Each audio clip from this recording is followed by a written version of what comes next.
Mm. I have to tell you, I love that. I still love that. Like, yeah, Mm. yeah. If you think about it, since the day we met, you've been playing that song. Wasn't that what you were learning in your guitar practice at the time? It Yeah, was yeah, I believe under it was. grade three or something. I don't know. Like we've been I together think, for quite a yeah, grade 3.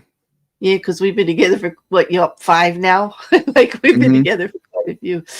But yeah, and then to finish it off with that, and then with the improv from Christopher Marty, like Oh, Marty yeah. is, you guys work well together. Hey there, Shield. Thanks for joining us. Well, so welcome Hey. everybody. While we're up here talking to ourselves, amongst ourselves, like nothing else matters, like nobody else is here. Mhm. But welcome everybody, whether you're on YouTube, Kick, or Twitch. Welcome. All chats are live. Um, and we have chapter 5 Yep. of Robert Greene's The 48 Laws. And this one, you know what, Rekker? You didn't Mhm. send me a tailspin with this one this time. No, this one's a little bit more straightforward. Hmm. I think it's also was very important when the book came out years and years and years ago. But Mm. when I think about it, I actually think it's even more important now Yes. because for me, I mean, I don't know how everybody else feels, but the way we use technology now and the way everything is all set up, the world is so much smaller, and people Oh, know yeah. so much more about you, like Mhm. everything, like. And what was that you said like earlier when we were talking? Um, you know, the internet never forgets. The World Yes. Wide Web never forgets a thing. Nope. Um, so in talking about reputation today, that's gonna be pretty important, to Mhm. to keep in mind. Well, Exactly. yeah. So, uh, Yeah, there's not too many people here, so I can't embarrass you too much by saying happy birthday. Well, if you didn't Yeah, notice, I did you're already tag it because I'm like that. I'm just yep. you don't have to tell anybody how old you are. But it will be actually it's your birthday in New Zealand, Yes, it but is. it'll be your birthday again tomorrow here. So I get to say it again tomorrow to you. Yep. You know what? That means you get a twofer. I did for my birthday, remember? Like I Does got to that do mean I two. get 2 cakes? I think you should get two cakes or at least a half of each. Like you don't have to choose. Like I think you should get two halves or two slices or two whole cakes, whatever you want. But you I should definitely get two. Yeah. I like the sound of that. Yeah, but can you wait until tomorrow to eat the second one? Because I, What I know you. I know what you. We need to make two trips. No, am I wrong? I mean, listen, I'm throwing him under the bus. It's his birthday. I can't help it. But this man will not be able to keep two cakes in the house and save one for tomorrow. He will not. You've got a sweet tooth that rules your life. Like I it's yes, just I do. yeah, so maybe we make two trips then. You give me something to do tomorrow. Go out and get a second cake. Yeah. That's probably a Anyway, good idea. yeah, we should do this. This looks like, yep, that's us. We're supposed to be doing this right now. But Mhm. I do wish you a happy birthday. And I hope it's going to be a really good one and many, many, many, many more. So on that, chapter 5. So much depends on reputation. Guard it with your life. That's the title of the chapter. And it That it doesn't even does. start out with a great explanation. It starts out with a judgment. Like, really, straight out of the box. Reputation is the cornerstone of power. Through reputation alone, you can intimidate and win. Once it slips, however, you or me are vulnerable and will be attacked on all sides. Make your Yep. reputation, oh my God, it's in a foreign language. Sorry, guys. Unassailable. Always be alert to potential attacks and thwart them before they happen. Meanwhile, learn to destroy your enemies by opening holes in their own reputations. Then stand aside and let public opinion hang them. Basically, that's what this whole chapter is about. So he calls it a judgment, but it pretty much explains where he's at with reputation as far as getting your power or or increasing your power in a situation. Yes. It can make or break a situation. Yeah. It absolutely can. It also can really change how you might need to move in the world. Mm. If you have a really good reputation, you can be far more relaxed than if you have Mhm. a not so good one. Well, I know I'm going to have to work on my reputation for proofreading because reputation is in a foreign language on this slide and we didn't catch it. Like, what the heck is that? What? I don't know how these things happen, but yeah, there's a little slip in my reputation going right there. But yeah, but then we've got some reading from the book for you that will help explain where Robert Greene is with this, and he's very serious about this. He's really serious in this chapter. Actually, he ain't messing around. He is. Yep. Yeah. Would you like to do the first reading? Or I'm more than happy to do the first little bit of uh, reading.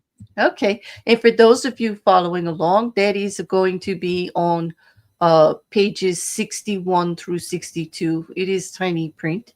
And the link is in the description of the YouTube video. Yes. Yep. Okay. So, observance of the law 1. During China's War of the Three Kingdoms, AD 207 to 265, which is one hell of a long war. That's crazy. Mhm. The great General Chuko Lang led the forces of the Shu kingdom dispatched his vast army to a distant camp while he rested in a small town with a handful of soldiers. Suddenly, sentinels hurried in with the alarming news that an enemy force of over 150,000 troops under Sima Yi was approaching. With only 100 men to defend him, Chuko Liang's situation was hopeless. The enemy would finally capture this renowned leader. Without lamenting his fate or wasting time trying to figure out how he had been caught, Liang ordered his troops to take down their flags, throw open the city gates, and hide. He himself then took a seat on the most visible part of the city wall, wearing a Taoist robe. He lit some incense, strummed his lute, and begun to chant.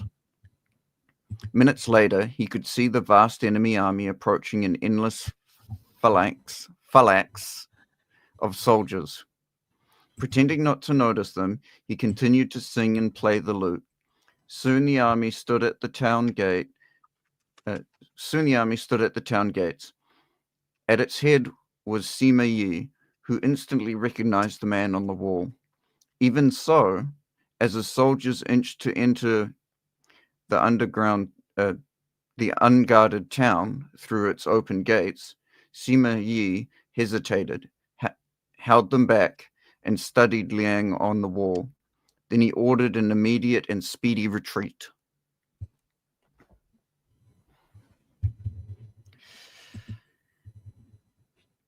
And then we go on to the interpretation. I know, but that's so fascinating. Like, before you go on there, like, he just let his reputation just speak for itself. Like, because he was like, he had nobody to protect him. It's Yeah. It's actually a really really common essentially like a sword fighting move where you will leave yourself slightly open in a way that you can predict. And it will sort of make people it welcomes an attack. It welcomes the opponent to like strike at the exposed area, thinking that they've got the upper hand. It's very clever because, I mean, it definitely took this guy aback. But do you want to read on with the interpretation? Because, man, Green was definitely trying to tell us something here because it's so odd. Like, Okay. Chuko Liang was commonly known as the Sleeping Dragon. His exploits in the War of the Three Kingdoms were legendary. Once a man claiming to be a disaffected enemy lieutenant came to his camp, offering help and information. Liang instantly recognized the situation as a setup. This man was a false deserter and should be beheaded. At the last minute, though, as the axe was about to fall, Liang stopped the execution and offered to spare the man's life if he agreed to become a double agent. Grateful and terrified, the man agreed and began supplying false information to the enemy. Liang won battle after battle. Another occasion, Liang stole a military seal and crafted false documents dispatching his enemy's troops to distant locations. Once the troops had dispersed, he was able to capture 3 cities so that he could control an entire corridor of the enemy's kingdom. He also once tricked an enemy into believing one of its best generals was a traitor, forcing the man to escape and join forces with Liang. The Sleeping Dragon carefully cultivated his reputation of being the cleverest man in China, one who always had a trick up his sleeve. As powerful as any weapon, his reputation struck fear into his enemies. Sima Yi had fought against Chuko Liang, dozens of times and knew him well. When he came on the empty city, uh, with Liang praying on the wall, he was stunned. The Taoist robes, the chanting, the incense, this had to be a game of intimidation. The man was obviously taunting him, daring him to walk into a trap. The game was so obvious that for one moment it crossed that for not one moment it crossed Yi's mind that Liang was actually alone and desperate. But so great was his fear of Liang that he dared not risk finding out. Such is the power of reputation. It can put a vast army on the defensive, even force them into retreat without a single arrow being fired. Wow. That's it. Like, because of all these other things that he did, his reputation was built up as being so clever, so, like, you never knew what to expect from him, but he was always on top of it. So that when he saw him there alone, he just figured it was some kind of trap and that he had some kind of great master plan. And yet, he had nothing. He had only 100 guys, which he sent away to protect them. And this guy had what, 15,000, did it say? Like, he had a huge army with him. 150,000. And his arm, and he has this whole army, and yet it's the man's reputation. He decided with the man standing there all alone, to just leave him and leave. And just go. That is just phenomenal to me. Like, that is just, I'm gobsmacked a little bit. Like, it's just like, that is a true story of how reputation can definitely make or break a situation. But damn. It even sort of it's also a very common trope in movies as well. Take Friday the 13th. The reputation of Jason being such a killer, but you barely ever see him. Oh. It's just the mere thought or the reputation of how brutal he is that it makes you go, oh God. Well, I was going to make a funny, but like for me, it was the music. It was that, that. Like the sound effect. Like, yeah. But you're right, because he does, like, the whole thing. He's just like, all you have to do is, like, see that mask, and you're just like, it's terrifying. Or even better still, Jaws. You hear that music, you know exactly what's coming. Yeah.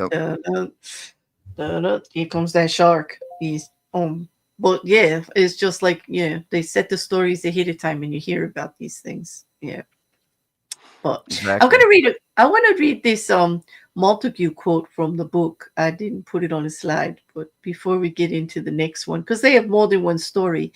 And if you'll notice on the slide, for this chapter, Robert Greene didn't give us a transgression. He didn't give us no, this is how you don't use it. This is how it gets used.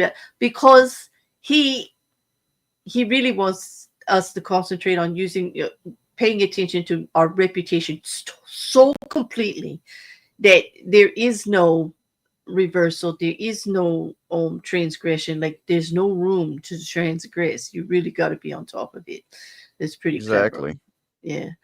And so the quote from Montague goes, "For as Cicero says, even those who argue against fame still want the books they write against it to bear their name in the title and hope to become famous for despising it. Everything else is subject to barter.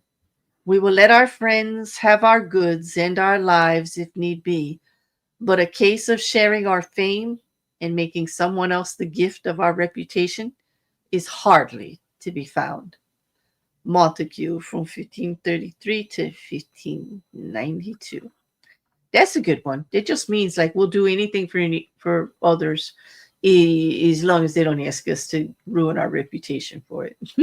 Yeah, I guess, as long as it's not that, or our fame, or fame, like, given the choice of being known for something or not, I'm not so sure about that one. Plenty of people give other people the credit for stuff, you know. Yeah. Yeah, Uh, but but it's still I think it's also saying like even the people that say, oh, I don't care about reputation, really, everyone cares about reputation, even if they don't appear to, because a rep you could be given a reputation that could absolutely destroy your life. If you mhm, don't care about a reputation, if someone says something that could absolutely destroy your life, you're going to care about your reputation. mhm. Yes, it's also it's often that others can do great damage to it, and then you have the choice, like, what do you do about it? And you have to think about that carefully because it has ramifications of its own. But I hear what you're Mhm. saying, because what you're kind of saying is even the person who says, I don't really care about that my reputation, what they're saying is, I want to be known as the person who doesn't really care about their Mm. reputation, right? I'm yeah, the person that's like, "I'm so humble." Exactly. Like, Yeah, yeah. no, Yeah, you catch my drift. I Yeah. know because I'm truly that humble. Yes, like, yeah, I don't want you to think I care about it, like, Yeah. yeah, exactly. But I'm interested in what you think. I mean, the opinions of others do matter to us Absolutely. all to some degree. I mean, we all have to admit that to some degree. I Mhm. mean, it's nice to go like, I don't give a if, but in the essence, you actually really do, especially if things are being done to your reputation. People will go out of their way to do things behind your back and start rumors, and you know, Mhm. especially out here on the socials, sometimes it's not a really nice place. And I Well, know many of you know what I'm speaking about. You've been there. mhm. Some of you have had great experiences out of here, or some of you, like myself, have had a little bit of a struggle here and there. Um, and I admit to it, I've had a struggle. Like I definitely had a struggle out here with people trying to do things to you and stuff, and you don't know really what to do about it.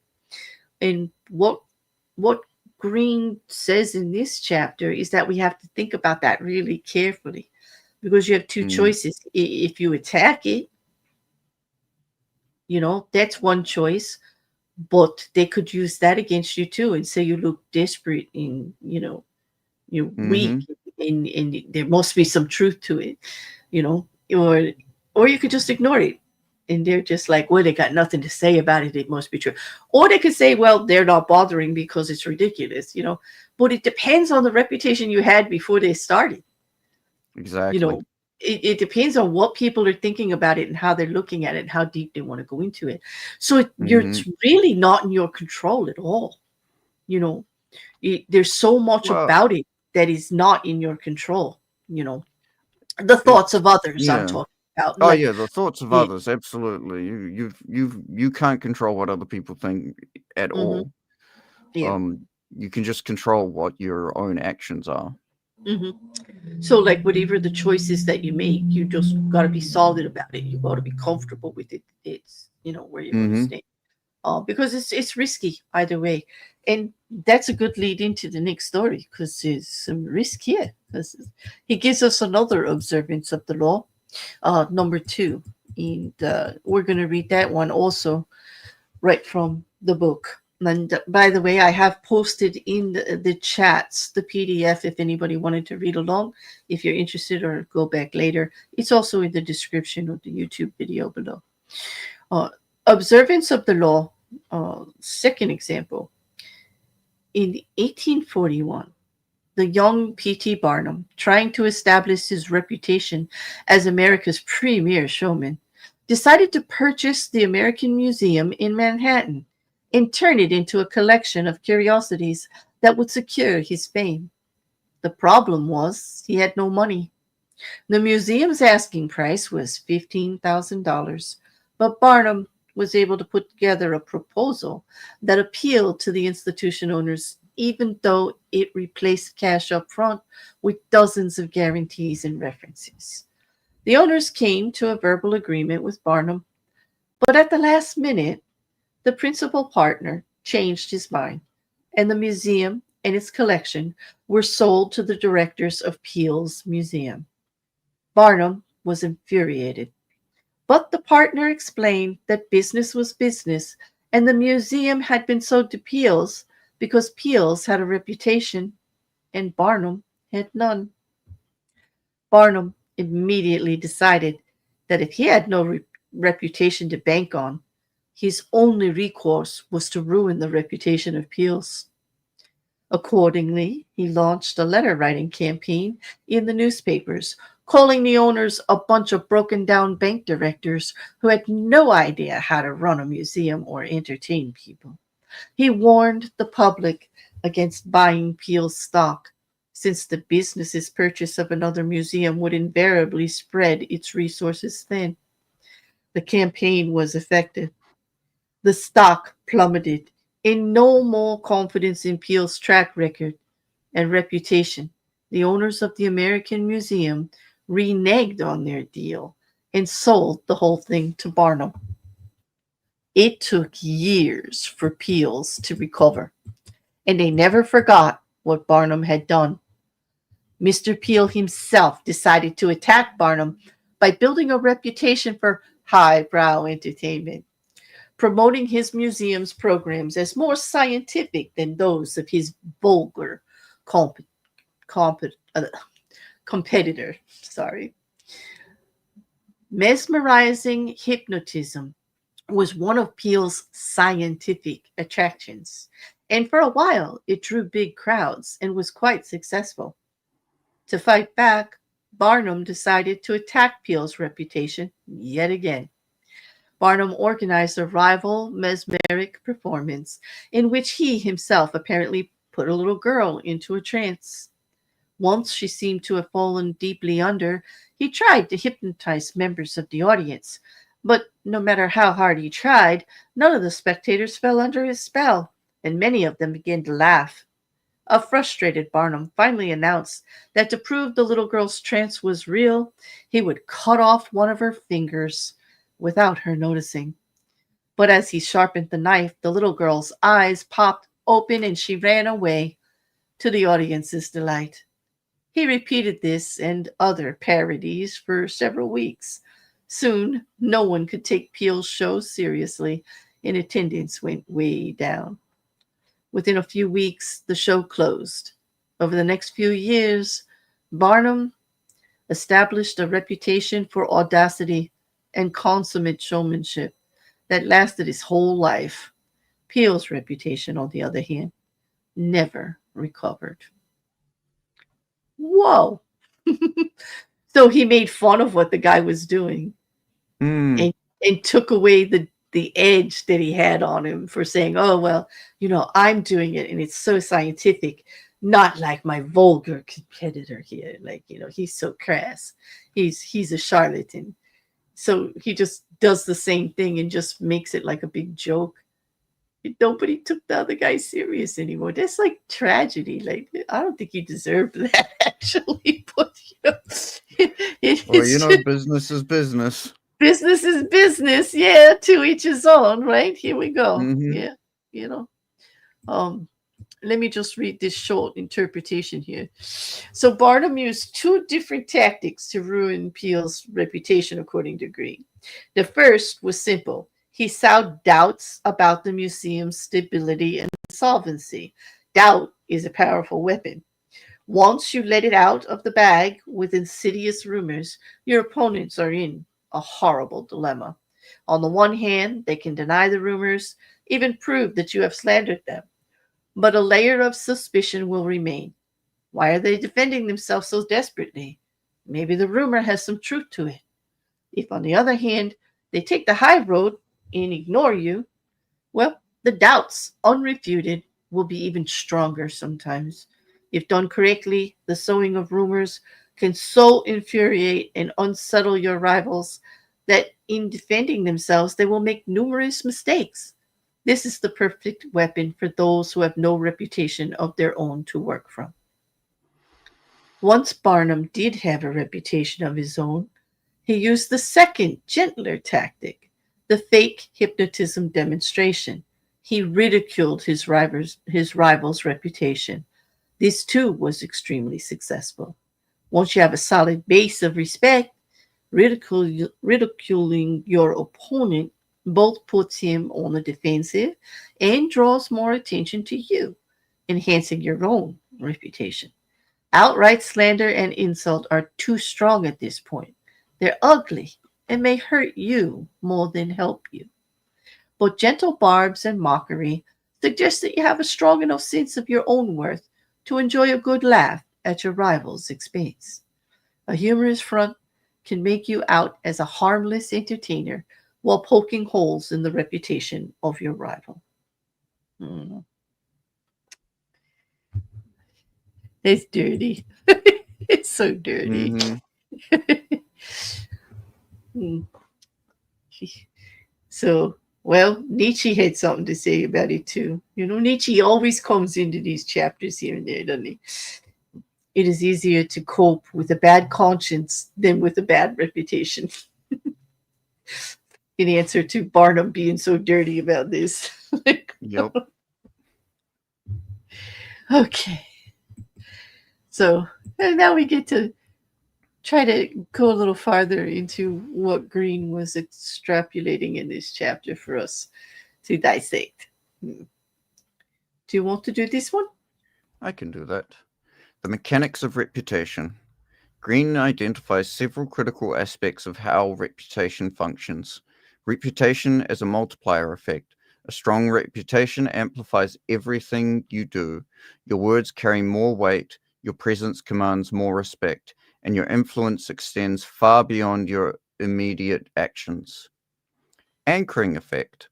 Once people form an opinion of your reputation, they interpret subsequent actions through that lens. Positive reputations create a halo effect where people assume the best about your intentions, while negative reputation creates suspicion around even innocent actions. First impressions and judgments.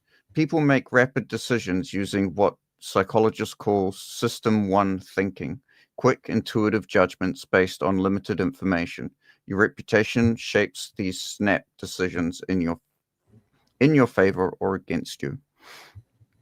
And that's that sort of mentality is pretty consistent. Like the old saying, "Don't judge a book by its cover."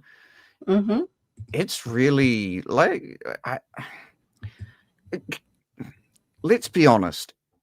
If the author can't get a decent cover art, is the book even going to be interesting? Probably not, right? No. Take the dictionary for that matter. You look at it, you know for a fact that it's a dictionary because it just states that it's a dictionary. That's what you expect.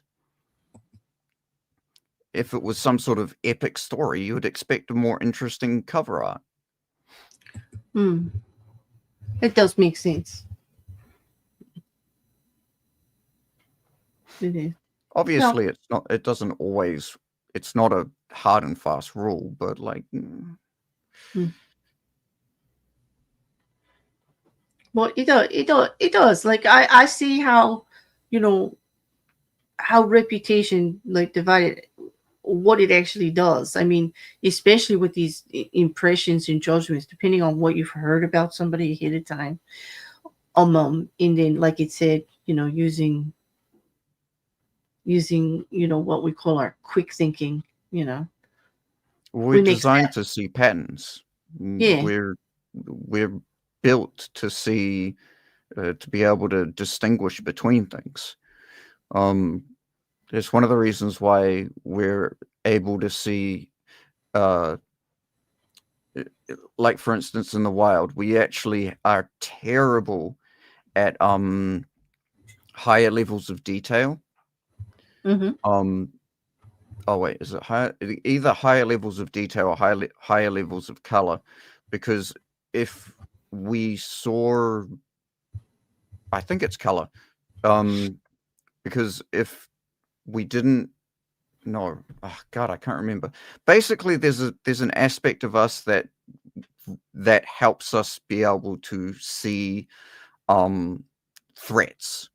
And Threats. if that Okay. and if if that threat, if we were able to see too much, that threat would end up being, you wouldn't be able to see it very well, and then Mm, we'd get eaten by a tiger or a lion. right. So it's just like, I mean, I think I know the studies that you're referring to here with the pattern recognition, that we take one small kernel of something we've seen before and extrapolate it forward in using the new information to complete the Mm, picture. Now, put it this way: it's like how you learn when you're a child that some things are dangerous. Like you don't go near the stove because the flame is hot. You might put your hand up there and feel that it's warm. Okay, there's yeah, definitely you're gonna remember. Okay, and now if we think of that about in the terms of reputation, well, that stove has a reputation now of being hot. Mm-hmm. hmm Yes. And we're going to convey that information everywhere we go to others and, all around and all. So if somebody else, you come into the kitchen later and go up near the stove based on what you've heard or your own personal experience, you know the stove is hot. Like, hmm you don't need to prove it with your hand. You don't need yep, to, like, you know what I mean? So we make these mm, like assumptions based on what other people say. You don't get the first-hand knowledge of your hand getting hot and burnt, or yeah, anything like that. But you're going by what others are saying about it in the history of it, and it gets repeated enough, then it becomes in your mind a fact, and you stay that away from the stove. Yeah. that actually reminds me of a really fantastic study. I think it was on Nature versus Nurture, and they Okay. took some baby chicks of some sort, and they kept them isolated. And what they Hmm. would do is they would put like, they'd cast shadows over the top of them. So like one might be a ball, might be a leaf, it might be like a shadow of like of like, I don't know, some random stuff, and Hmm. then they would cast a shadow of a hawk, and the baby chicks instantly knew to run away. Hmm. Even though they may not have been in that position And before. they had never been exposed to it before. Hmm. Never ever been exposed to what the idea of a hawk was. It was it was essentially genetically encoded that the reputation of that shadow is death. Hmm.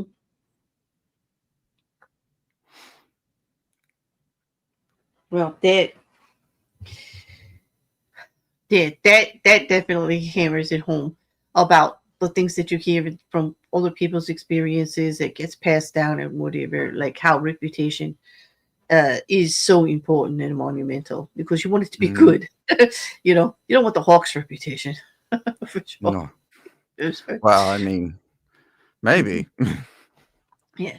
So okay, so when we have two slides, I'll do the first one and you can do the second on the key points that Robert Mhm. Greene had made.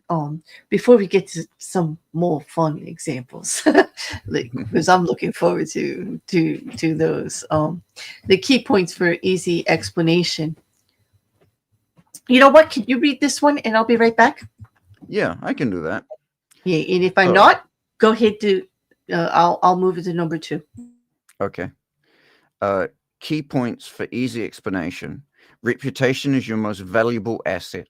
It can intimidate enemies, attract allies, and open opportunities without any direct action from you. Guard it fiercely, but do not appear defensive. Always be alert to potential attacks on your reputation and address them immediately, but never appear too desperate or insecure when defending yourself. Yes, there is a very it we've I think we've all seen on YouTube where people have tried to defend themselves a bit too um enthusiastically, and it just came off as unfortunate and desperate. Focus on one memorable quality initially. When building your reputation, Concentrate on being known for one specific trait: craftiness, reliability, generosity, or effectiveness. That's actually kind of an interesting thought. It because often when we're trying to like put ourselves forward, we want to be seen as good as we possibly can be, and so we tend to, I guess, spread ourselves out a bit too thin. Control your narrative. Actively shape how others perceive you rather than leaving it to chance. Your appearance, words, and behavior all contribute to your reputation. It absolutely does. And having autonomy over your own the way people perceive you is a very powerful thing. Being able to actually shape even things down to like a first impression that goes beyond even meeting someone. Yeah. Like what it said, being able to shape the narrative even before you've met someone. That's always something to keep in mind, because your reputation always precedes you. Yep, that's exactly what the next point was. Did I move it too forward into the? No. Okay. I can go through this. So the key point for easier explanations: continuation. Reputation precedes action, as I was saying. People will judge your future actions based on your established reputation, making it a powerful, predictive tool for influence.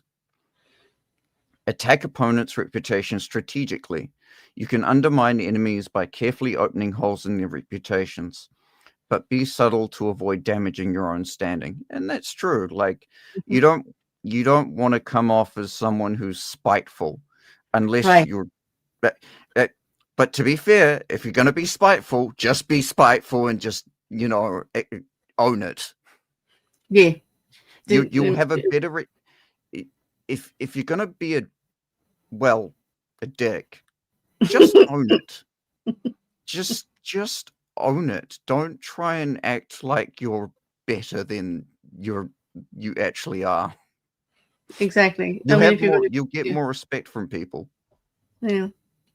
Because people attack your reputations for the bizarrest reasons. Absolutely. Revenge, pettiness. Just like, we Jealousy often is a look at big what one. others. Yeah, jealousy is one. Whether we want to admit it or not, we're always looking at what other people are doing and wanting this or that for ourselves. Sour Of course. grapes. Peeping, feeling that people don't deserve what they've accomplished, so you'll try to undermine it with the nasty comments. But you got to be careful, because you can get known for that. You can get known for Yes. being the one that never has anything nice to say, that is always chipping away at other people instead of like working on themselves. In those kind of people, some people don't want to be around. You can get known too easily for that kind of stuff. So it's like you Exactly. said, you got to be careful. And especially in business, Absolutely. it's going to If be you really hard to make business deals if you get the reputation of tearing down people constantly. No one's going to trust you. No one's going to believe your word. They're going to think that you're nice to their face, and you're working behind the scenes to do nasty stuff. the You last do thing you not. want to be seen as two-faced. Right. Don't get caught. Yeah. Yeah, don't get caught. Barnum got caught right out because he did it right out in the public and everything like that. And Barnum did develop a reputation for, just not being so nice about certain stuff. I mean, like I said, we read that story and that was dirty. And I'm sure he got a reputation of just playing dirty about stuff, Exactly. So, but the damage was done to Peel, whether he deserved it or not. I mean, did he actually deserve it just for having a good reputation and for actually getting a deal that Barnum wanted?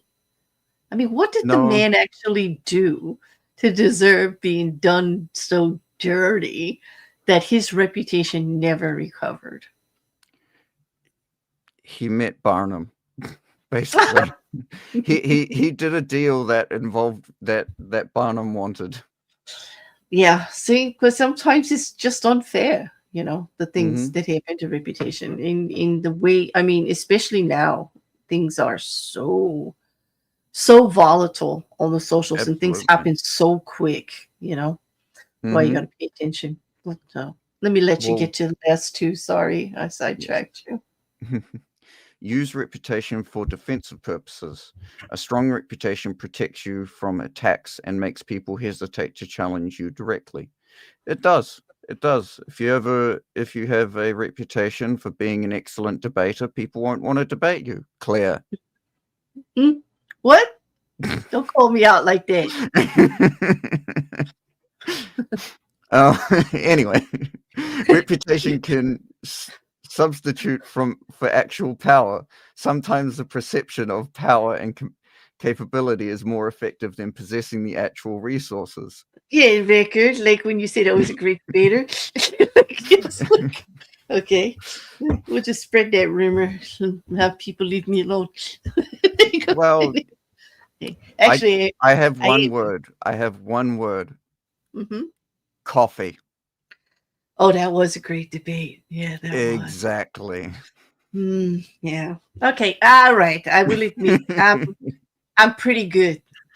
I'm very competitive. So if you challenge me, I do try to come up to the challenge. Like I'm ready for it. Like I don't walk away from a challenge. No.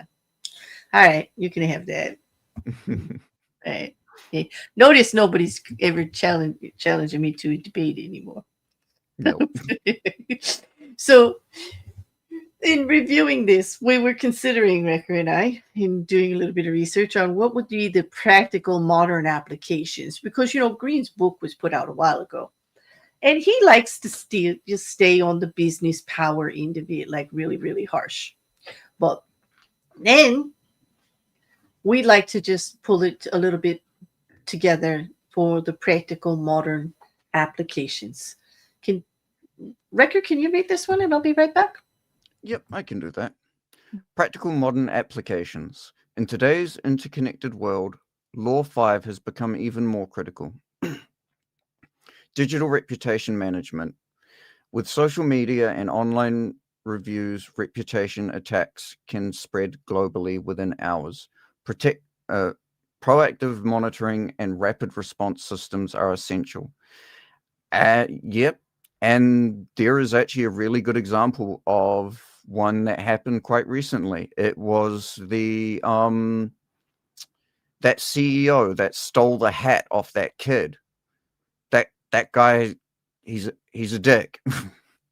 Everyone thinks so, and he got review bombed. His business got absolutely review bombed, and he also handled it terribly, as well.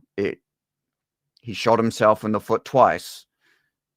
I'm assuming he's probably going to keep shooting himself in the foot because he just seems like that kind of guy. Professional context.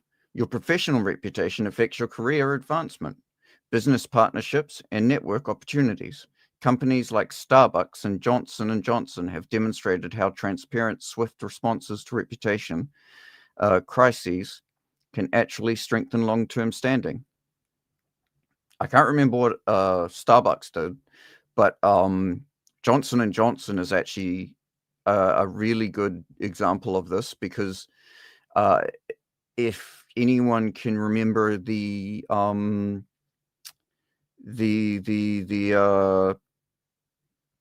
trouble that they got themselves into with their baby powder, having I think it was either asbestos or something else. The talc in talcum powder is actually carcinogenic, if I remember correctly. And I believe they kept trying to suppress it. Another really good example of this is Monsanto. If anyone does any gardening, you'll know about a little product called Roundup. And Roundup has been linked to certain cancers. However, because Monsanto has been so active in the way that they conduct themselves and handle their reputation, they've managed to essentially suppress a lot of the bad publicity around them. There's actually, if you're really interested in learning about what Monsanto actually did when it comes to their little stuff up, check out, there's a Veritasium video that goes over it really well. What is it? Veritasium? Yeah, Veritasium. It has they did a video on Monsanto, and one of the things that they would do is they had a policy of never letting anything go. So they would actually go after. Is it the one? Anyone? Is it the one called "Exposing Why Farmers Can't Legally Replant Their Own Seeds"? I believe so. They may have changed the name of it.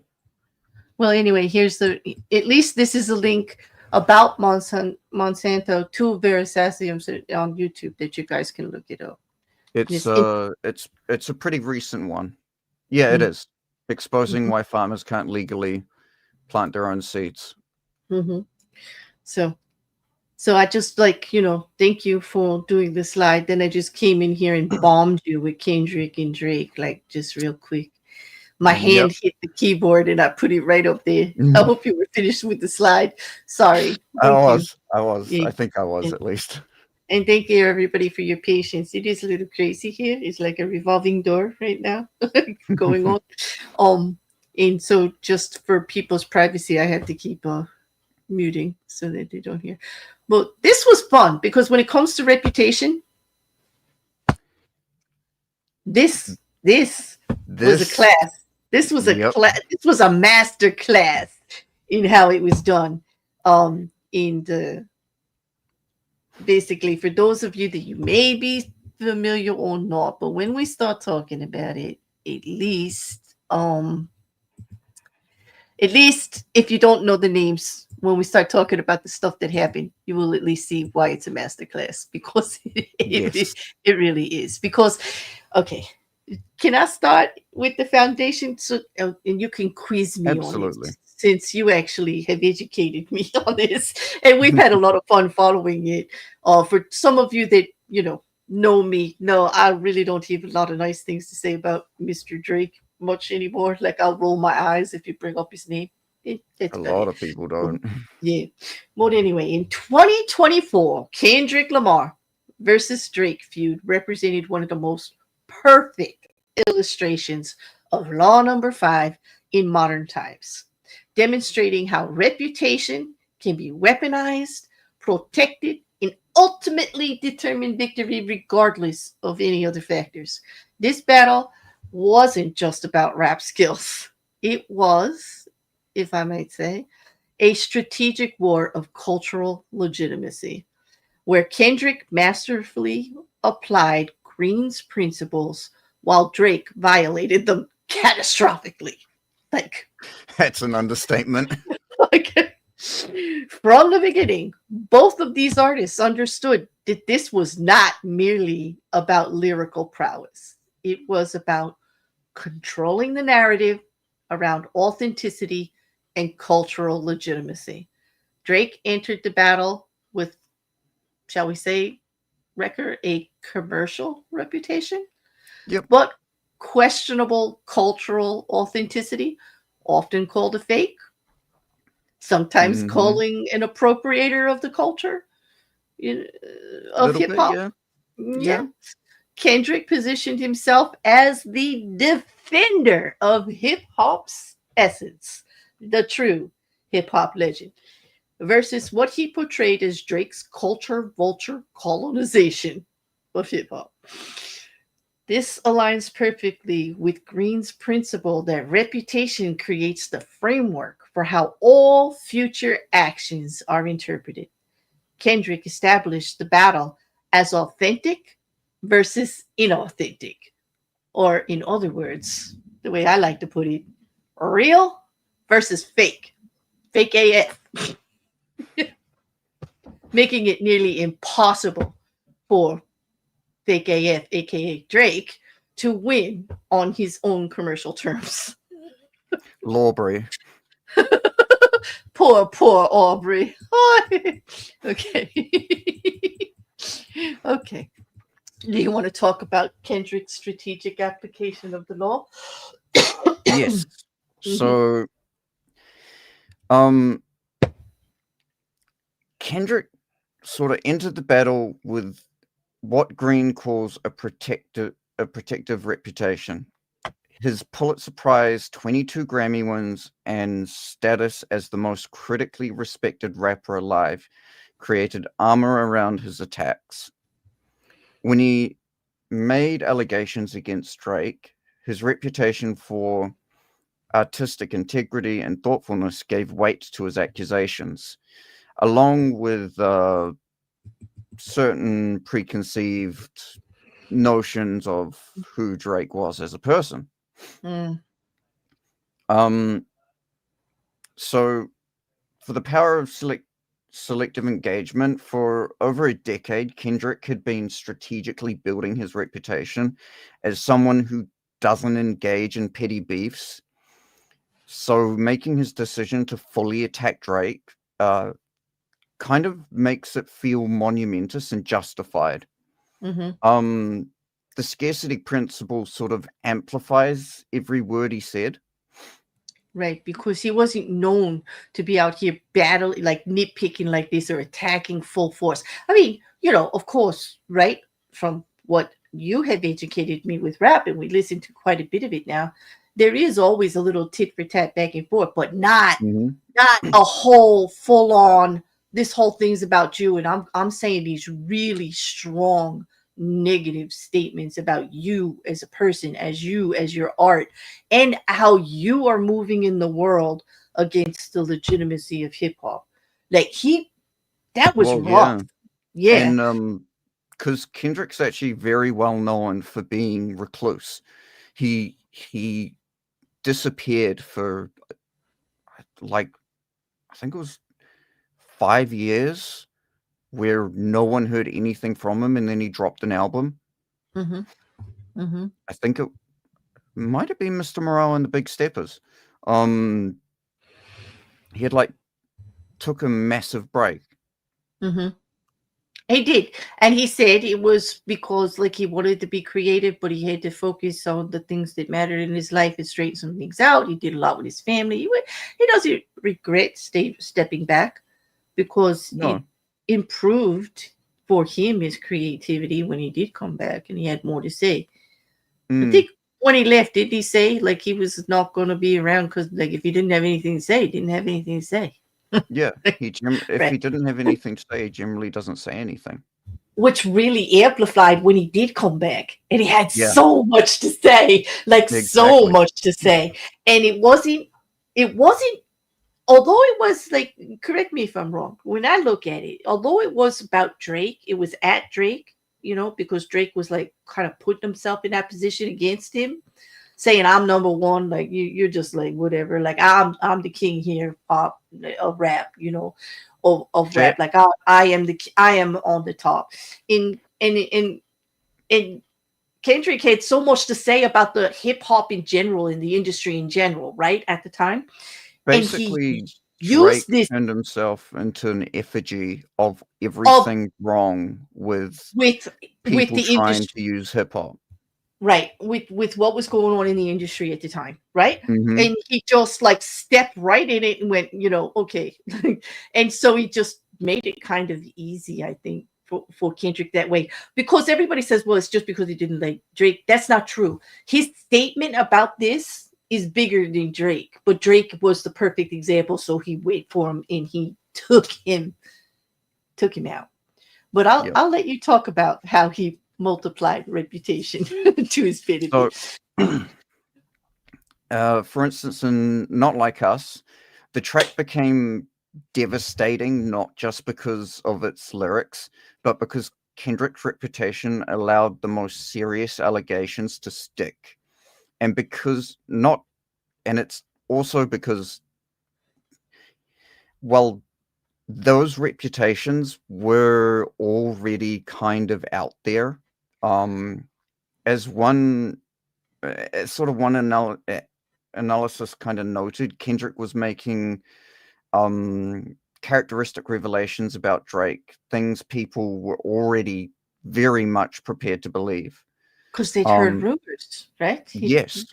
And there's photos of him, and there's a video of him on stage not wanting to go to prison. Yes. Right? And comments that are made, interviews that are given. And so it was something that when it was put out in the air, people latched onto it and they were so ready to believe it about him. They were like, that's right. Everybody's out there going, that's right, Lamar. Say it. Say it out loud, because that's what we all know, right? Like they were just say like, it for the people in the back. Say, yes. They were like, we hear you, you know, go ahead and say it. But yeah, but even bigger than that, not only were they willing to believe it, look how that song took off. Yep. The song's success kind of got 1 billion streams. It won 5 Grammys. He literally brought his one of his lyrics to life. It demonstrates Green's principle that reputation can create reality. Drake's reputation for questionable relationships with young women made Kendrick's allegations feel far more credible to the public. There's also a very strategic cultural positioning. Kendrick sort of positioned himself as the defender of West Coast and authentic hip hop culture, while painting Drake as an exploitative outsider. This cultural authenticity narrative became his most powerful weapon, making every attack feel like defending the integrity of hip hop, like it was defending the integrity of hip hop itself. Yeah, like it was so important. Like he has to say it because, like, this is enough. We need to get hip hop back to its roots. We need to remind people what hip hop is all about. It's been absconded with. Like they're turning it into something it was never meant to be. Like serious. Like this was his message, and it wasn't just the songs against Drake that message was in, like which you have educated me on by listening to Kendrick a little bit more. He has been one saying these kind of things about keeping hip hop's culture to itself, about young Black men being proud of where it came from, knowing their history and doing better. Trying to take some of the negativity out of hip hop and put a little more positivity, but not negating how it really is. At the same time, saying keep it real. If that really is your life, then that's your life, and sing and rap about it. But if it's not your life, you don't get to say like I'm a gangster and I get a gun and I do all this, and you're not. Like you're living in a 5-star mansion somewhere, eating bonbons on a daily basis. Like if you ain't living the life, you shouldn't be rapping the life, right? Yeah, I know that sounds funny coming from me, doesn't it? So little old lady in Jersey. But seriously, in researching it, that is exactly what he was talking about. He's like, don't be fake, be real. If that's your life, rap about it. If it's not your life, rap about your life, like how it is. Don't be trying to appropriate ours. Correct? Yeah, I'm still waiting for Drake to drop that track about being wheelchair Jimmy. What? I don't even. That's probably an inside joke that I don't even get. But the fact of Drake even dropping any kind of track is just, I don't know. Look, don't even get me started about the last one that he dropped, where he's just driving in his car talking over a beat. Like, I know you said there were some bars in there, but it was so infuriating for me. I didn't really see it. I didn't really hear it. I was just like, There may have been bars, but whether they were his own ones is still very questionable. And that is actually another really good example of a reputation that's been tattered. Drake is now just flat out known for using ghostwriters, and now he has a reputation for using ghostwriters. So now, whenever he makes a great bar or spits some crazy good bars, that people are going to go, "Did he write it, or did someone else write it?" But so the framework that was sort of used, the us versus them, it was tilting his victory lap, the not like us.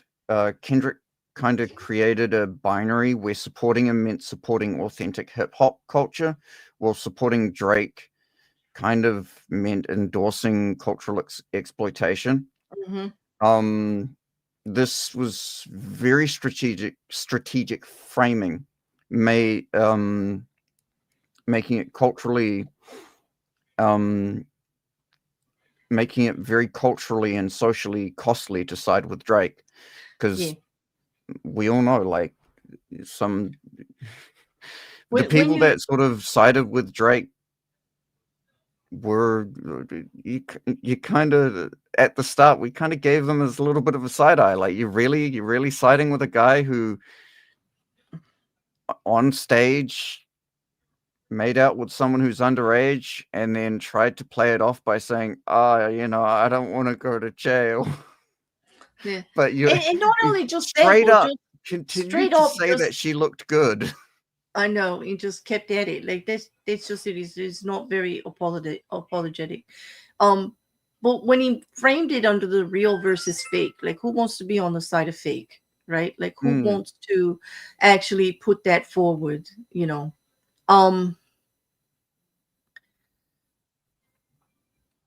You just can't actually say, well, okay, I'm gonna actually side with it. You could side with the fact, like, dude, you don't deserve like this kind of harsh, like,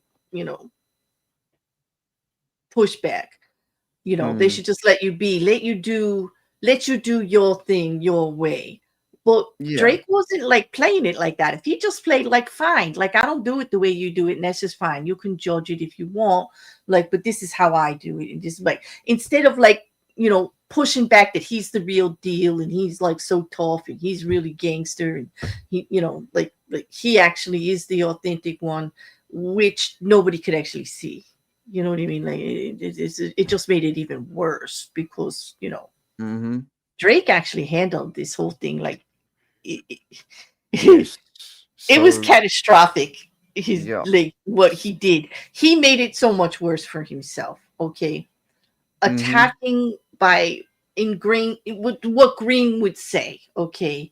When you look at it, in researching this, we used all kinds of AI to pull all of this stuff together. But in pulling it together with how Green's perspective, if we could have him look at it, would be, he would say that Drake made the fatal error of attacking without understanding how his own reputation would affect the battle. He didn't clearly own up to his own reputation and understand that it would not be able to withstand going at Kendrick about this because people already believed a lot of this about him. I mean, he's from Canada and he's never really lived a life. Like, you know what I'm saying? Nothing against Canada, people. Don't come for me.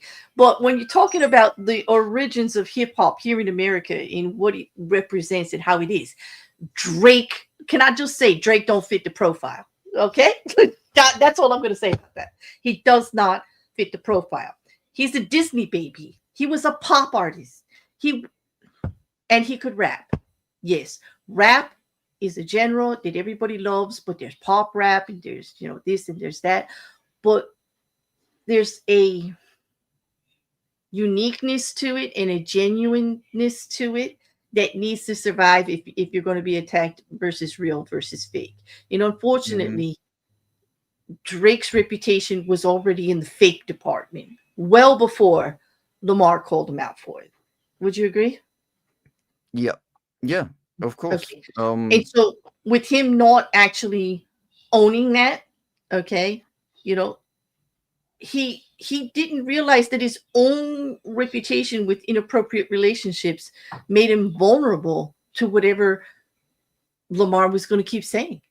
You know, the Mm-hmm. creepiness factor, so to speak. I remember the one article is like saying about that. You know, um, there was an analyst an analyst that, you know, they did this whole thing on it. And that Drake actually underestimated his own creepiness in this situation.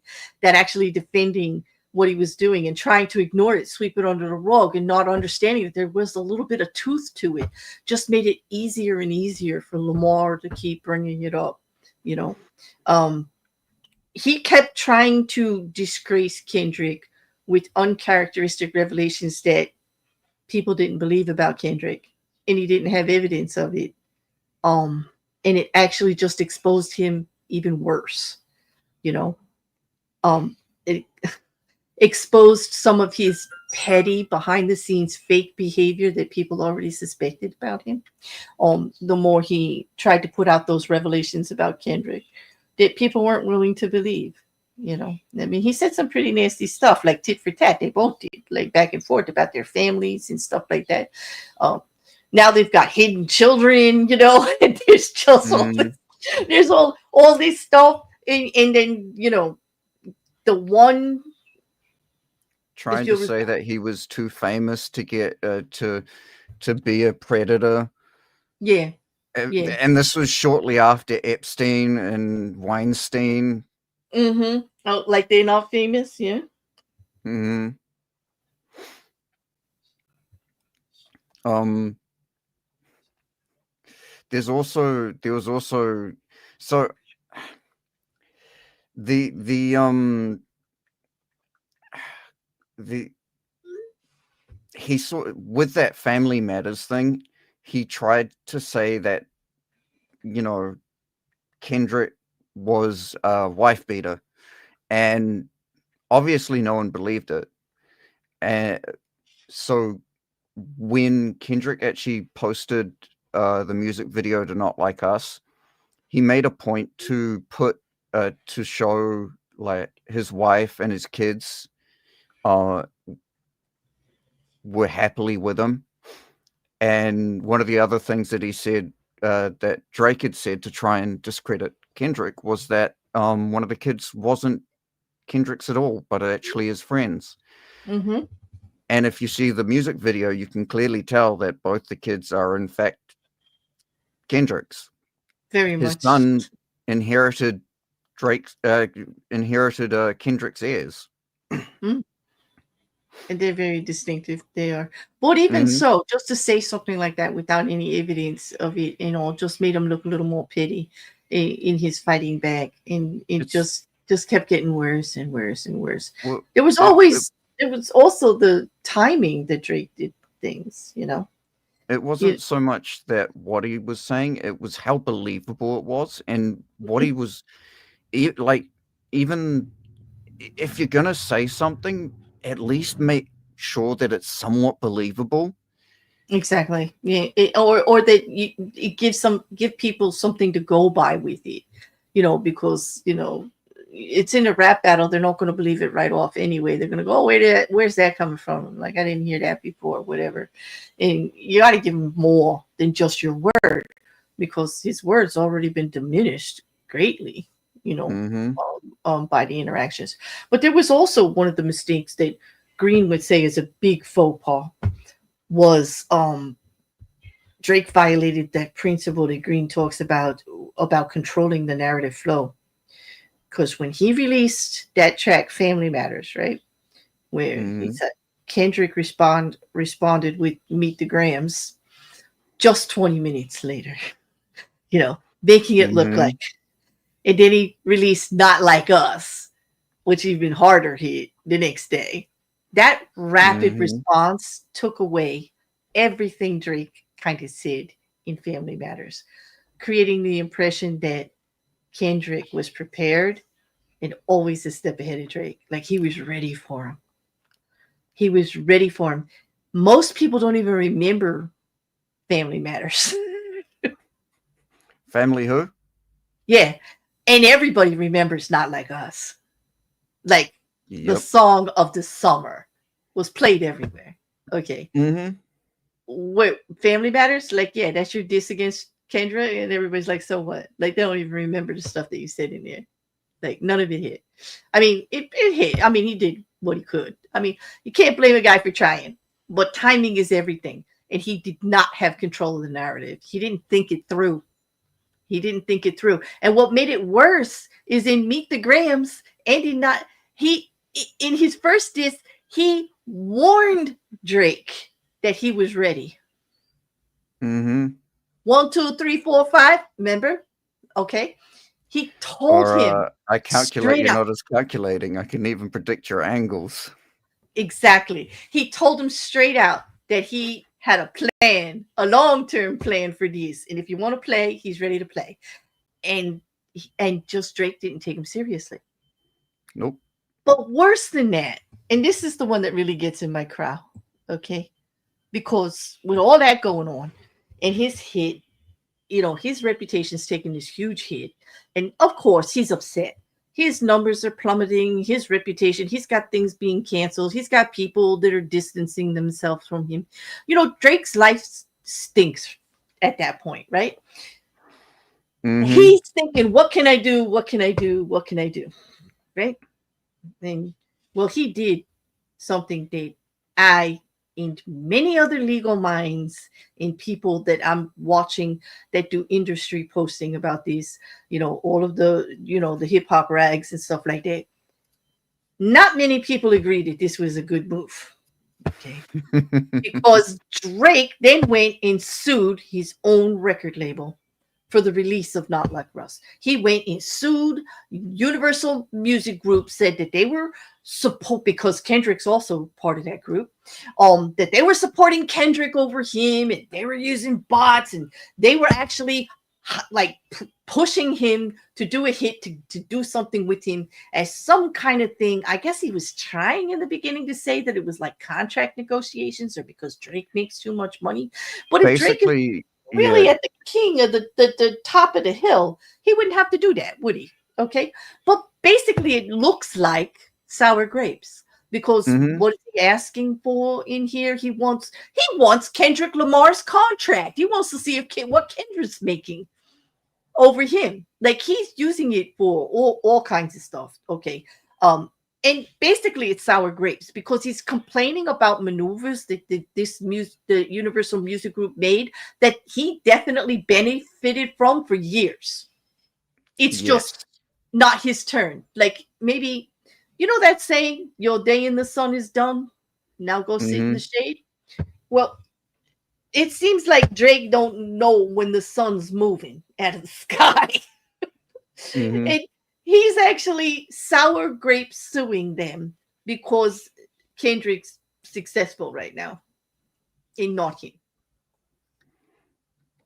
It Exactly. amplifies the very allegation that Drake wanted to suppress about him being fake, about him not caring about the culture, uh, uh, cultural appropriation, the whole thing. Okay. And it does even worse than that. Okay. It made him look whiny, defensive, and weak. I have other words that are probably more correct for the hip hop culture to use, but I'd like to keep my video up. So don't do it, Rekkr. Don't do it. Damn it. Okay. But would you agree? I mean, what did you think when you heard he sued him? Seriously, like right out of Honestly, the box. it it was sad. Like if yeah, I don't think Drake's gonna actually be successful, but like you, he's so he got so offended that he just now he's called Lawbury. He now his name is Lawbury.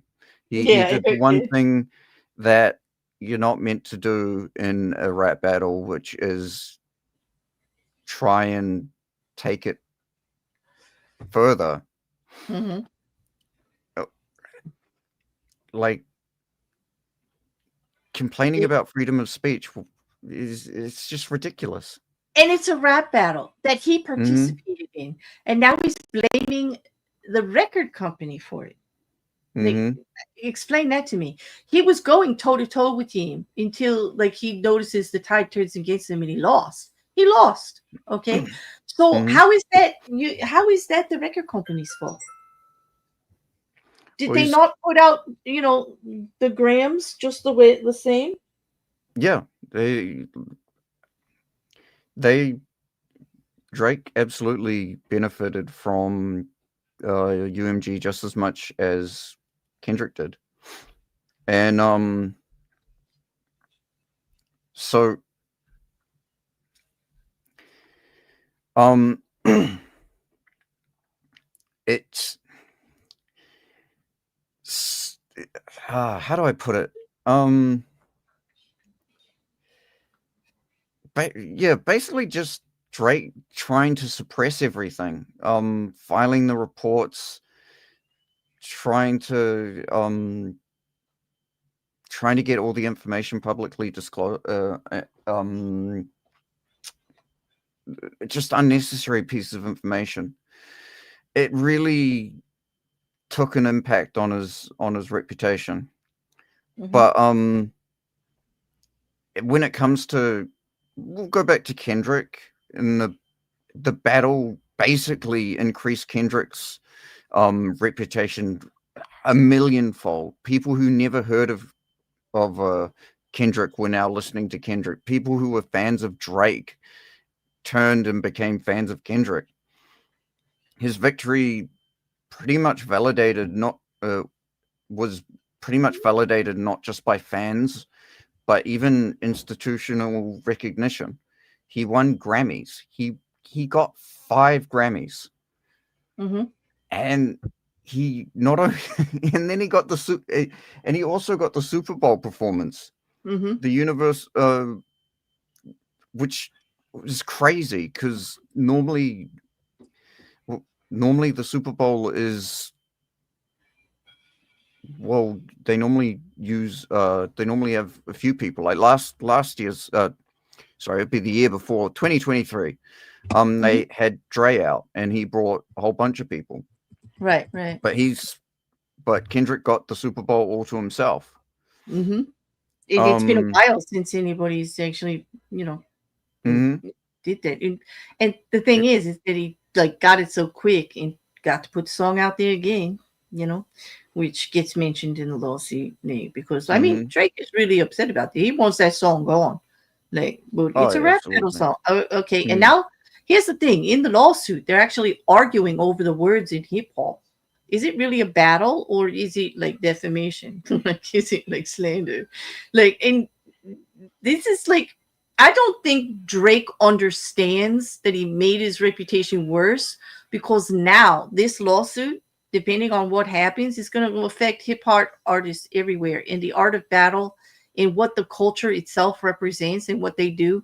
Like, it's supposed to just be a battle and you say what you say, but it's not, it's not to be taken outside of hip hop, right? Mm. Well, Yep. Drake's taking it outside of hip hop by doing a lawsuit. Would you agree? Yes. In Absolutely.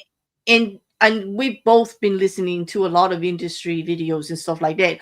Are they all not siding with the fact like you got the potential here to damage hip hop irrefutably, like forever, Yeah. irreversibly? By if they start to say that we're not allowed to call each other names in rap songs anymore because that could be defamation or slander or libel. Like, what?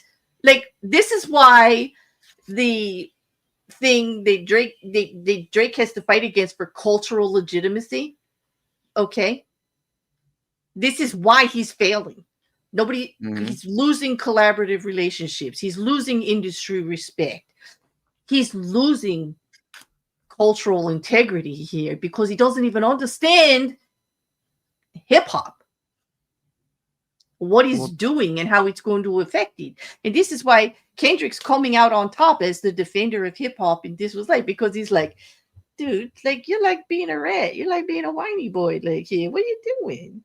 Like, all the other artists, you're going to affect what happens to them later. Like what? Like you lost the battle, so you go crying to Big Daddy Moneybags that you didn't make enough money. Like you're not on the Yeah. top anymore. Like that's not how battles work, and that's why the cultural appropriation thing is really hitting them hard as a Hmm. fake, because I mean seriously, it's crazy. It's how Drake's reputation has taken such a massive hit just in general. The fact that it's so accepted, the song, that mainstream institutions are playing this song, they're not running away from it, even though there's accusations in there against Drake about having inappropriate relationships with young women. They are not hiding from it because, oh gosh, that's like, you can't say that about somebody. They're playing it everywhere. They're using it for everything. The Super Bowl let him put it out. He didn't get the Super Bowl contract and they didn't say, well, you can do everything, but not like us. Like you can't do that. Right? Mm-mm. They let him do it whatever he wanted, you know. Yep. But that's just And me. that's the power of having a really good reputation, being But able to control that narrative. the controlling it and the timing, because Hmm. Kendrick probably saw, I don't know if I'm giving him too much credit, but he saw that Drake's reputation was already weakening so much and was already compromised, that people were already thinking all of this, not just about the young woman, but about the cultural appropriation of hip hop in Hmm. general and where the industry was going, and people were not happy with it. Okay, that the industry leaders felt very safe just abandoning Drake. Just like, it's out there now, dude. Like we tried to tell you, you know, Hmm. you know, and and I'm sorry, Kendrick had no mercy, no mercy. Only like he just keep hitting. He's still hitting and hitting and hitting. He's not even Um, saying anything.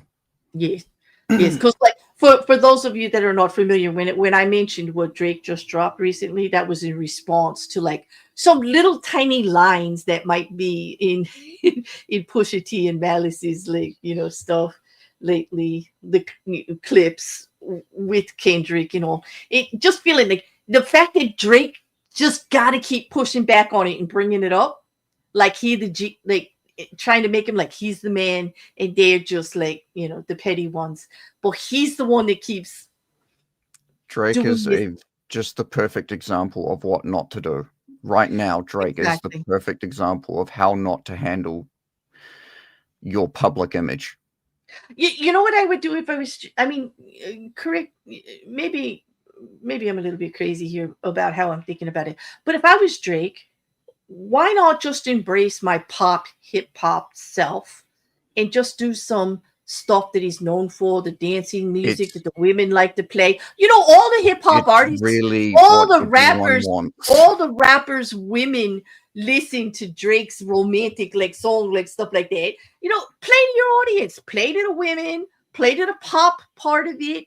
Like, stop pretending you're this big hard guy that can go toe to toe with regular, really harsh, hard, what would you call gangster style rap. Okay, and I'm It's trying not to be generalizations and everything like that, because it is a broad genre, right? But stay over there in the fluffy side.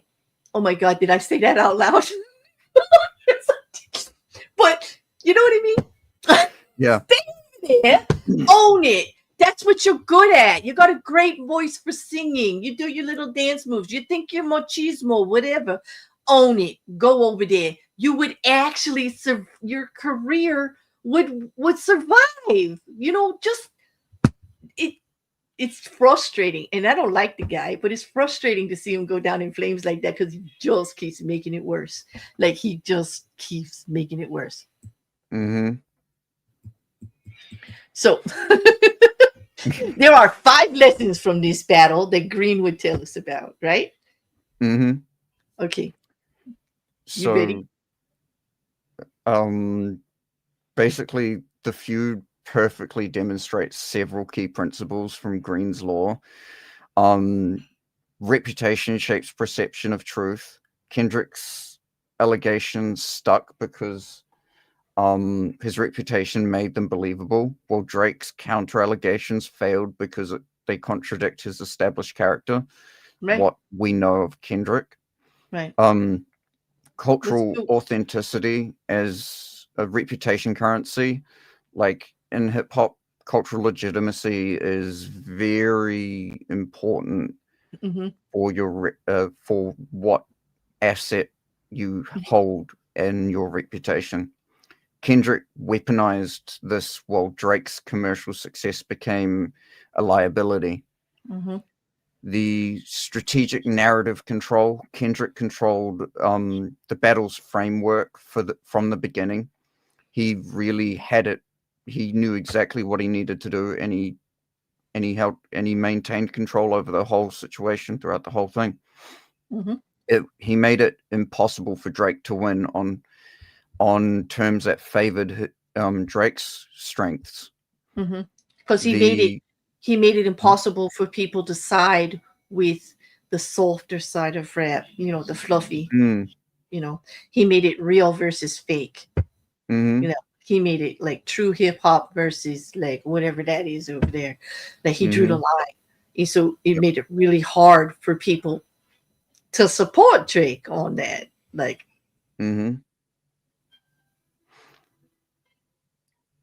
and his reputation momentum, once Kendrick established victory, the institutional and cultural forces amplified the success, while Drake's attempts to recover only dug him deeper. For instance, his song, his Heart Part 6 was a catastrophe. And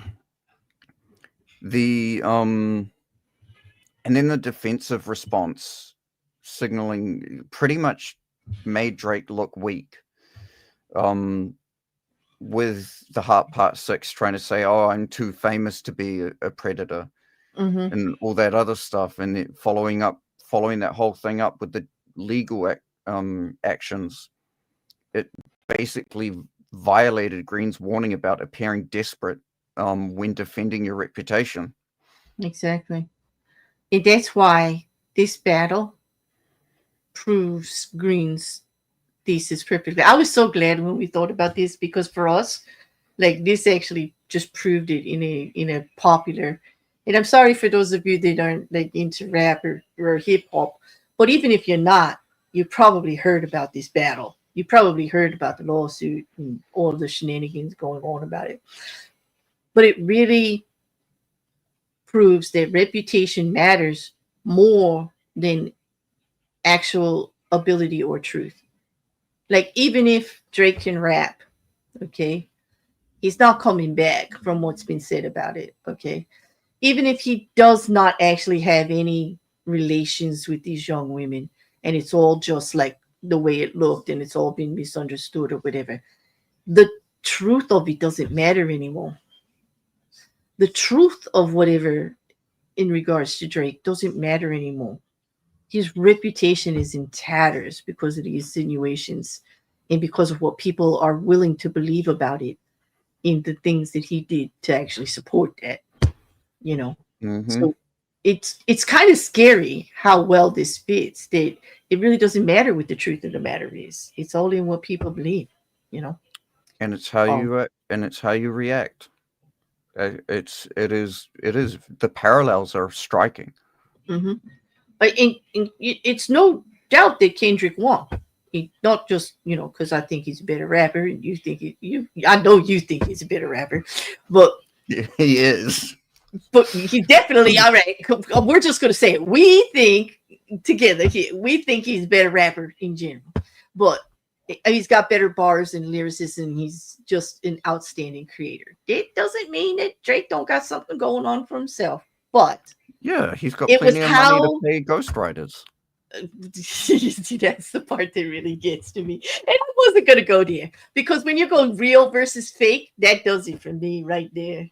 Like, don't be standing on top of the mountain about how great you are without pulling those other people up and saying, look, they made me great. It's like he's up there like it was all him, and he's this and he's that. and he is a conglomerate. He is a team. He's an industry baby. He's a puppet. That's what. Okay, gosh, I'm going to get some people after me.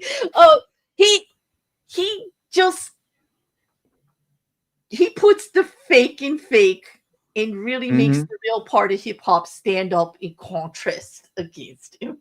You know what I'm saying? Like, it's too easy to put some other hip hop artists up against Drake and not see the real versus the fake. It's almost impossible. It's almost impossible, Absolutely.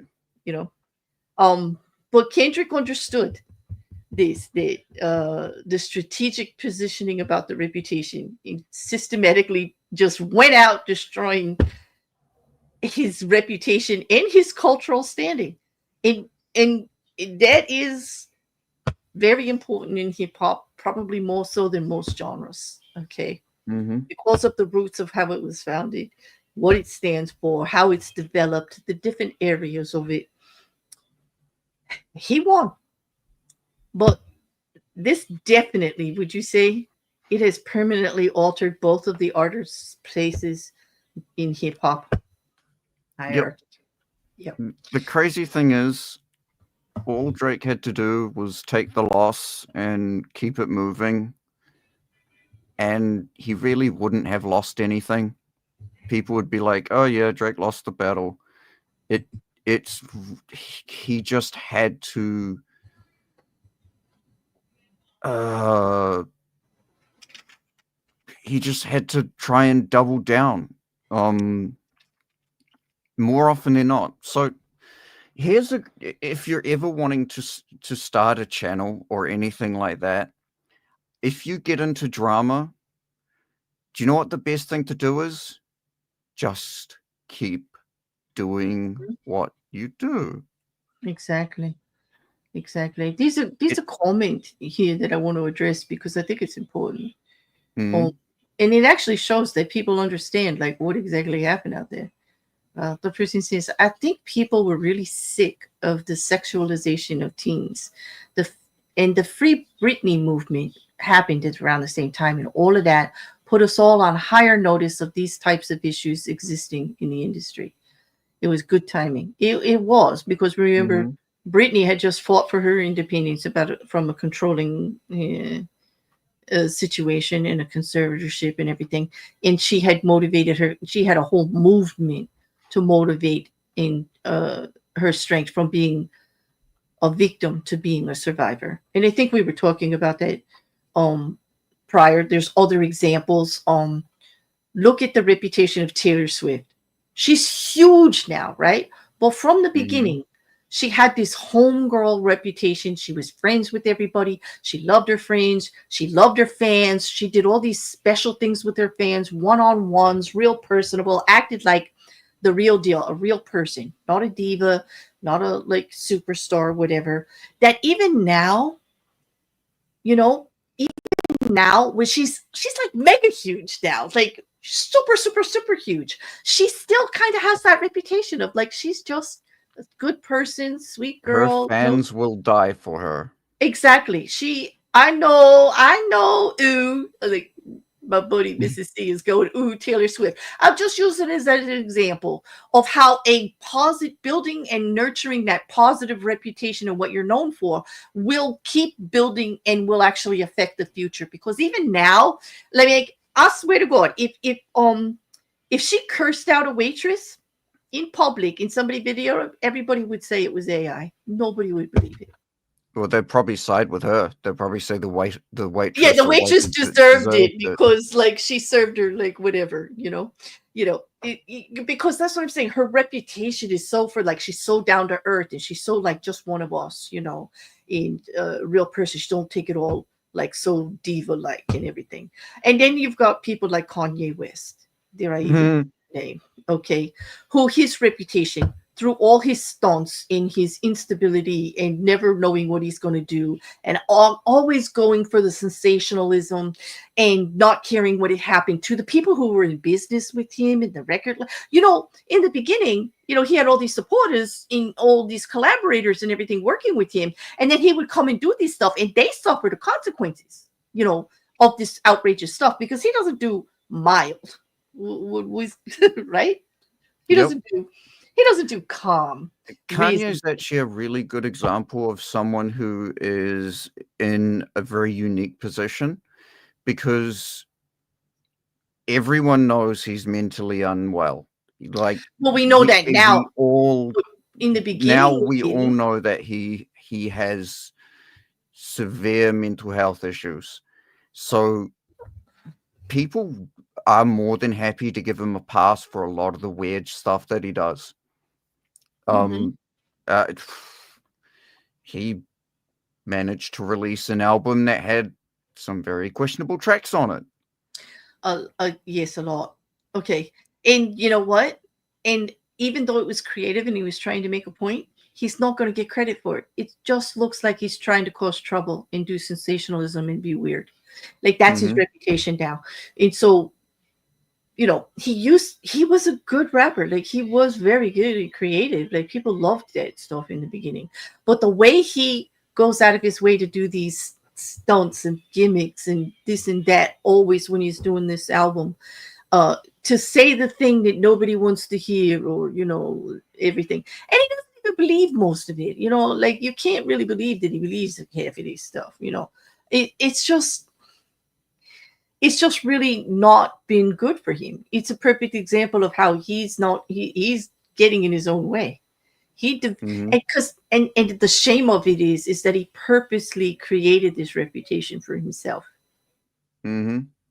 So that, and here's how I'll show that happened. Because when he was being creative and weird in just doing these stunts, that was one thing.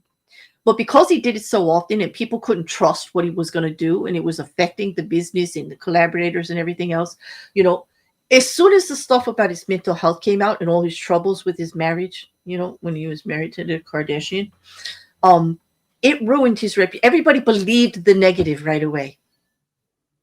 They all supported the other side, right? It was terrible. He lost millions of dollars, contracts, associations, collaborations, people that work with him, companies. Everybody backed away from him because of what was going on in the marriage and the accusations of him being volatile and this and that. They believed it, right? They believed it automatically. We don't know for sure what happened between him and Kim Kardashian. We don't know. He says that they tried to steal all this money and they did this and they did that. But just, they have another story. But everybody's kind of believing that he's crazy and not saying anything about the other side. They just automatically, because of him building that reputation of instability and not knowing what to expect and always going too close to the dark side, right? Like, exactly. Walking right in there, So, and he did it to himself, unfortunately, he's known for it now, but I will give him some credit. He is known for it. So he's just wallowing in it now. He ain't trying to change it. He's trying to use it to his advantage. His last album is proof, right? I mean, that's my humble opinion. That he at least sees his reputation for what it is, right? Yeah. So, and he just went with it. My advice, Drake, just go with it. Put on your little puffy suit and do your pop stuff. Stop trying to pretend you're all big and bad. You're annoying me. Do your melodies. It's like, he's annoying me. But I think I have to take him. I have to change the screen because he's really annoying me. He really is. I'll just keep going. You don't want me to keep going.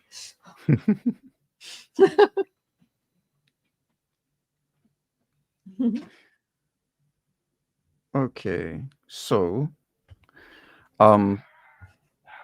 is that what quote was that? Oh, a mind full of diamonds and rubles You dug for rubies. Why did I say rubles? Rubies. You dug for it, you found it, and your wealth is now assured. Guard it with your life. Robbers and thieves will appear from all sides. Never take your wealth for granted and constantly renew it. Time will diminish the jewels' luster and bury them from sight. Authority. Therefore, I should wish our courtier to bolster up his inherent worth with skill and cunning, and ensure that whenever he has to go where he is a stranger, he is preceded by a good reputation.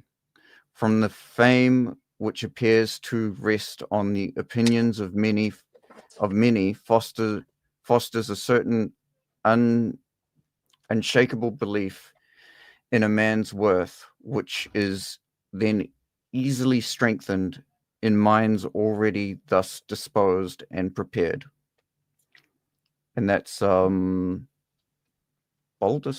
I can't pronounce that. That's Baldassar Castiglione. Yeah, that's how I would say it. Yes. But yeah.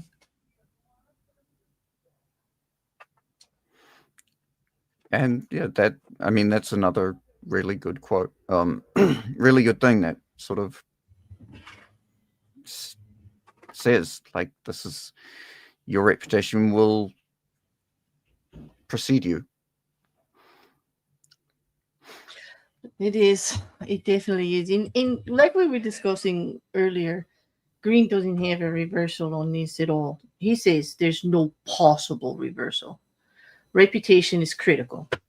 There are no exceptions to this law. Perhaps not caring what others think of you, you gain a reputation for insolence and arrogance, but that can be a valuable image in itself. Oscar Wilde, as an example, used it to his great advantage.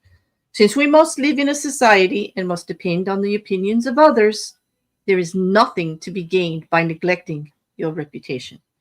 By not caring how you are perceived, you let others decide this for you.